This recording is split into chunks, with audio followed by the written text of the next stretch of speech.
ചിലർക്ക് തെക്ക് വടക്ക് തിരിയൂല, അറബിയിലാട്ടോ. തെക്ക് വടക്ക് തിരിയാതെ വരുമ്പോൾ വഴി പറയുന്നത് നമ്മുടെ ദിശ പറഞ്ഞു കൊടുക്കുന്നൊക്കെ തെറ്റിപ്പോവും. അപ്പം തെക്ക് വടക്ക്, തെക്കിന് എന്താ പറയുക? ഷിമാൽ എന്ന് പറയും.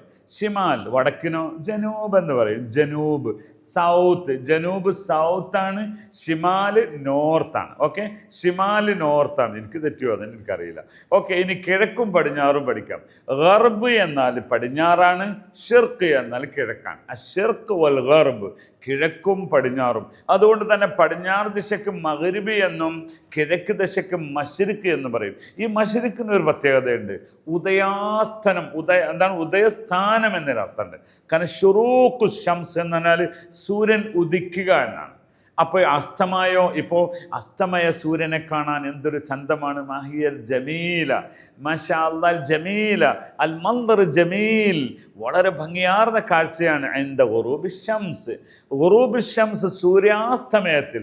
അതുകൊണ്ടാണ് മഗ്രിബ് എന്നൊരു പ്രയർ ഉണ്ടല്ലോ, അതിൻ്റെ പേരെന്നെ അസ്തമായ സമയത്തുള്ള പ്രയർ എന്നാണ്. ഇതൊക്കെ അറബി ഭാഷയുമായി പരസ്പരം റിലേറ്റ് ആണെന്ന് മനസ്സിലാക്കുക.